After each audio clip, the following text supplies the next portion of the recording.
자, 7월 어닝 시즌을 준비하라. 깜짝 실적 기대주. 먼저 코스피부터 가보도록 하겠습니다. 자, 코스피 많은 기업들 약 850여 개 정도 기업이 우리 코스피 시장에 상장이 돼 있는데요. 우리 파트너분들께서는 어떤 기업을 실적 시즌에 주목하고 있는지 하나하나씩 들어보도록 하죠. 자, 송관정 파트너님. 예. 자, 오늘 어떤 종목 준비하셨는지 무척 궁금하네요. LG 생활건강입니다. 네. 1분기 때 상당히 실적이 안 좋았죠. 그래서 어닝 쇼크가 너무 좀 지속이 됐는데 2분기 때도 그런 흐름은 좀 이어질 것 같습니다. 그래서 기대치는 상당히 좀 낮아져 있어요. 그런데 지금 영업이익이나 당기순이익을 보면 한 전년 동기 대비해서 한 3분의 1 정도로 좀 쪼그라들었습니다. 근데 이런 흐름은 2분기에도 좀 지속되겠지만 그렇지만 환율이 최근에 급등을 했었죠. 그래서 환율 효과 때문에 이런 부분이 좀 상쇄될 수 있다. 다만 키는 삼성전자, SK 하이닉스가 들고 있죠. 어떻게 보면 SK 하이닉스하고 삼성전자를 제외하면 전체 기업들의 영업이익은 오히려 매출은 2.6% 정도 늘어났고 영업이익이나 당기순이익도 상당히 좀 감입폭이 좀 줄어들 것이다 이런 이야기를 하고 있거든요. 결국은 삼성전자, SK 하이닉스를 제외한 나머지 기업들은 잘만 종목을 선별을 한다라면 상당히 좀 실적 시즌에서 좋은 흐름이 나올 수 있겠다. 저는 그래서 반도체 투톱을 제외하고는 LG 생활건강이 가장 좋지 않은가 이렇게 보여집니다. 왜냐하면 작년에 이제 영업이익 1조 클럽을 달성을 했어요. 그리고 1분기 살짝 실적도 상당히 좋았거든요. 근데 2분기 때도 이런 흐름이 계속적으로 진행이 될 것이다. 왜냐하면 생활용 피부나 음료 부분 이쪽은 안정적으로 지금 실적이 진행이 되고 있거든요. 여기에다가 이제 럭셔리 화장품 쪽에서 사상 최대 매출이 진행이 될 것으로 예상이 됩니다. 자, 자세히 살펴보면 럭셔리 라인업 푸를 기본으로 해서 슈미나 오이 이쪽에서도 좋은 흐름이 나올 겁니다. 그래서 일각에서는 아모레 퍼시픽을 능가하는 그런 흐름이 나오지 않겠나 이렇게 예상을 하고 있거든요.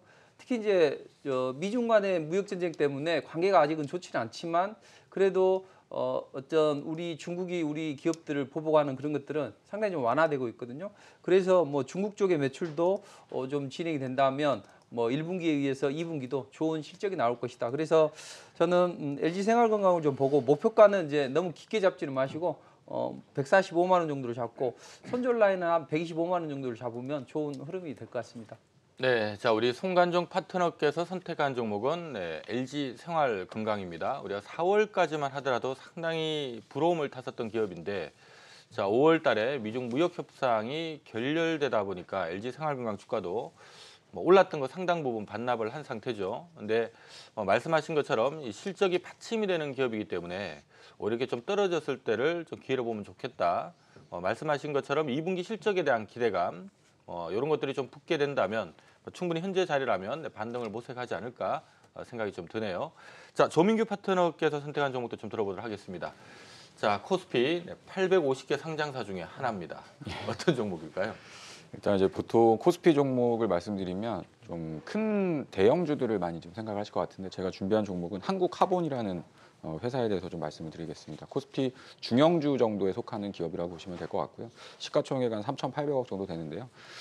지금 한국카본 같은 경우에는 아시는 분들 아시겠지만 이제 LNG 선박에 들어가는 본행제를 만드는 전문 기업이라고 보시면 될 것 같습니다. 그래서 조선 업황이 상당히 어려웠었지만 최근 들어서 보면 이제 LNG 선박에 대한 수주나 이런 발주가 계속해가지고 증가하는 흐름들을 좀 보여주고 있고요.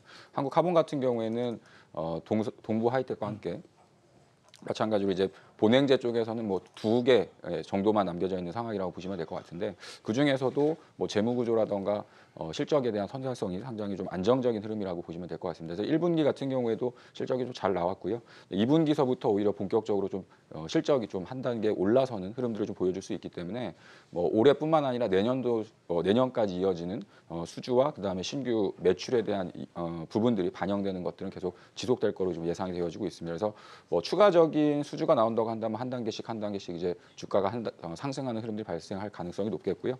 기존에 이제 수주 받았던 것들이 이제 그 LNG 선박이 건조가 되어 가면서 이런 부분들이 매출과 이제 이익으로 실질적으로 반영되는 사이클이 지금 진입을 하고 있기 때문에 충분히 추가적인 상승이 좀 가능할 수 있겠다라고 좀 보고 있습니다. 그래서 중기적인 목표가는 1,500원 정도로 설정을 해드렸고요.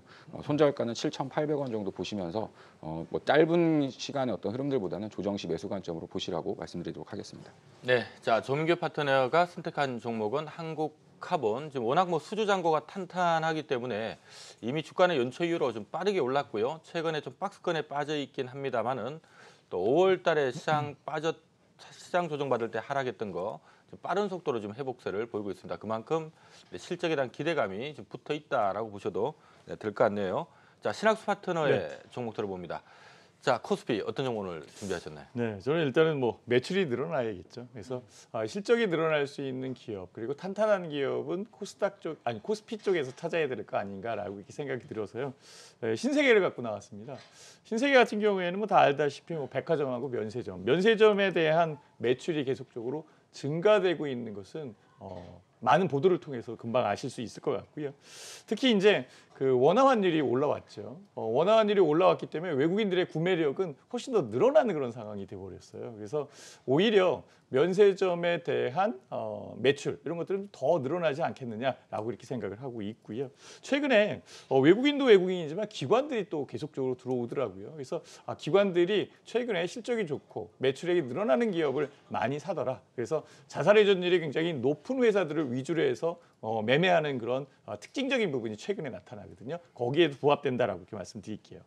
1분기 실적이 호전돼 있고 2분기 실적도 좋다는 것은 금방 뭐 알 수 있는 그런 상황이 있고요. 제가 또 중요하게 생각하는 것은 뭐냐면 면세점 사업자에 대한 독점력이 강화되고 있다라고 이렇게 보도가 나오고 있어요. 즉 면세점 사업자의 독점력이 강하다는 것은 그만큼 시장의 캐파 그리고 마켓쉐어에 대한 부분에 확고한 지위를 가질 수 있다라고 이렇게 말씀드릴 수 있고, 두 번째는요.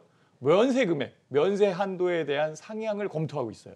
면세 한도가 상향되면 그만큼 또 매출이 늘어나겠죠. 이런 전차로 봤을 때 신세계 같은 경우에는 절호의 종목이 되지 않을까라고 이렇게 생각이 들고, 현재 가격 대역에서도 오늘도 좀 올라왔는데요. 뭐 큰 내렸다가 반등하고 있는 그런 상황이기 때문에 큰 문제는 없고요. 목표가는 34만 원, 그리고 손절가는 29만 5천 원 이렇게 제시를 해보겠습니다.